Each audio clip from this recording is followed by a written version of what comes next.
Also affects the children themselves, because you may think they don't know, but I've seen several times that children want to come to school and they get to the gates, they're afraid to come in and telling you that it's because I am owing, my mommy has not paid, my daddy has not paid, that is why I didn't want to come inside. Now, how do you change the psyche of that child in the class to learn when others, it gives them complex that my own parents are poor, this one parent are rich? So we have to be very careful. That is why today I'm going to take my time to give us some tips on how we can easily pay our children's school fees. Yes, one of the things that is a great challenge to both school owners and parents at this time, especially after the New Year celebration, is how they can manage the payment of school fees. Because of the experience I've had over time in this industry, I discovered that the main thing that makes school either grow or fall is fee collection. And what makes parents move from one school to the other, unknowingly destroying the foundation of their children, is also school fees. Because children are like plants. You know, when you plant something inside a particular soil and you want to transplant it to another place, you have 50-50 chances of it continuing its growth, because we have different soils, different atmosphere, and even the viability of the plant itself matters. So in a situation that parents just think that once I can afford to pay the school fees again, I'll go to a lower one. Then when I can afford a bigger one, then I'll move again. It's something that is it's not good. The effect is on the children. Also, non-payment of school fees or not paying the school fees promptly also affects the children themselves, because you may think they don't know, but I've seen several times that children want to come to school and they get to the gates, they're afraid to come in and telling you that it's because I am owing, my mommy has not paid, my daddy has not paid, that is why I didn't want to come inside. Now, how do you change the psyche of that child in the class to learn when others, it gives them complex that my own parents are poor, this one parent are rich? So we have to be very careful.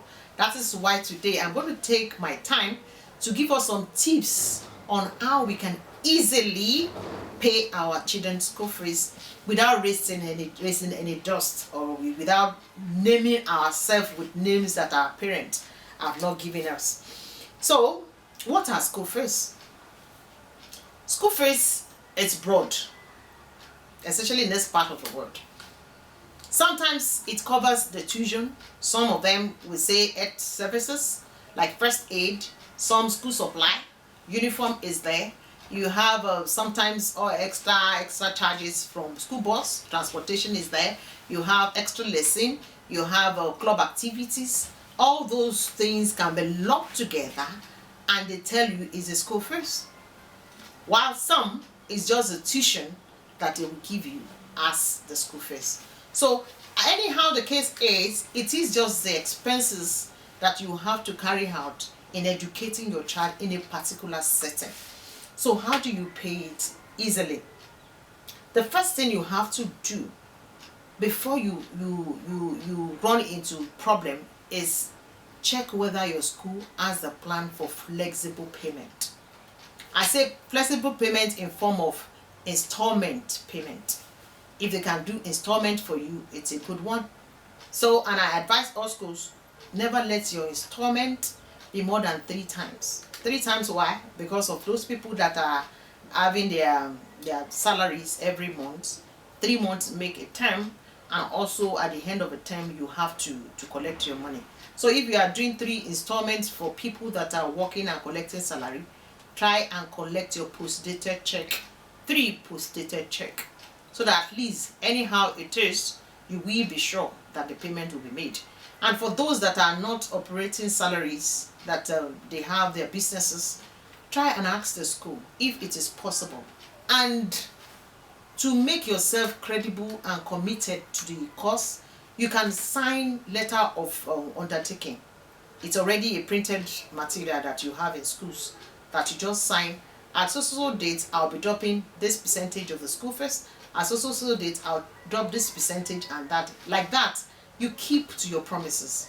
Not because of now, but because of next time when you are going to come back to it. That is the first tip. The second one is when I told you that school fees can be a broad thing. Check for what you are paying for. Ask for the optional items. I have seen people that when you give them the bill for their school fees, they don't check what they are paying for. They look straight down to the end. If the total at the end of the day is 100,000, is that 100,000 they put in their brain? Whereas if they check through the bill, you will see optional fees, things that you don't have to pay again. For instance, if the whole bill is involving uniform, you understand, and your child already has uniform, will you still pay for a new uniform for a new session? And when the uniform is still okay? So you have to check. If it is club activities, check. If it is optional, always check for optional thing. Take away the optional, pay the compulsory one. In that way, you are not indebted. But when you have committed yourself, bracket the whole thing, and you promise that you are going to pay the whole thing, at the end of the day, you now realize that, why did I even pay for this? So you use your common sense in everything that you're doing. Something that you may not also include is lunch and snacks. Some schools serve lunch. You don't have to buy lunch in the school if you can manage it at home and make it a balance of meal for your children.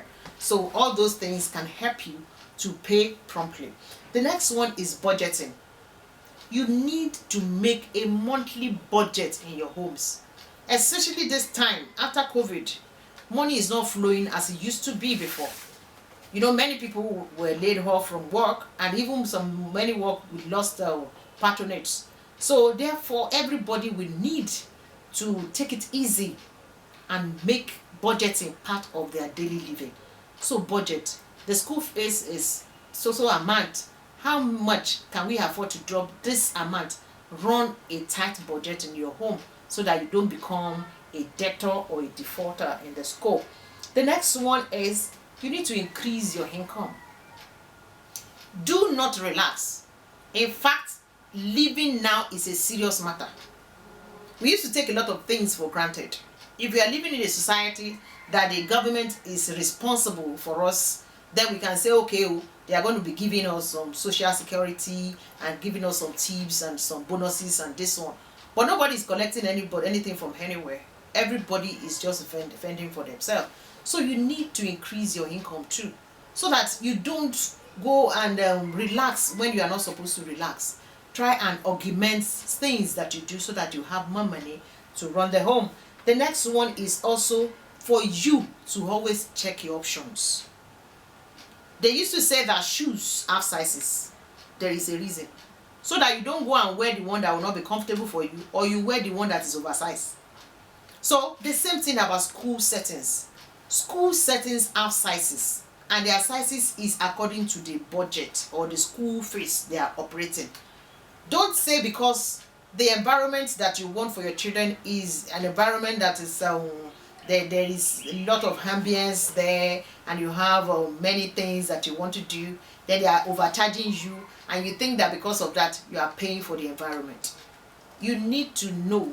In fact, maybe subsequently we still talk about what it takes to educate a child, so that we don't go about thinking that it's all about building, it's all about structure, it's all about all those paparazzi that they used to do.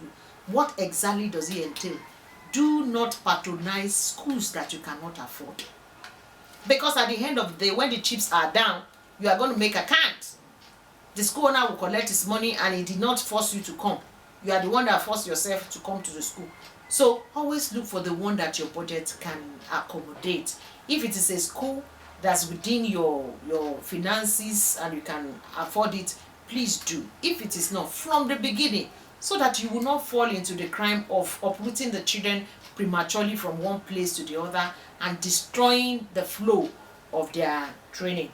Lastly, the last option that I will advise you to do is to go towards school fees loan.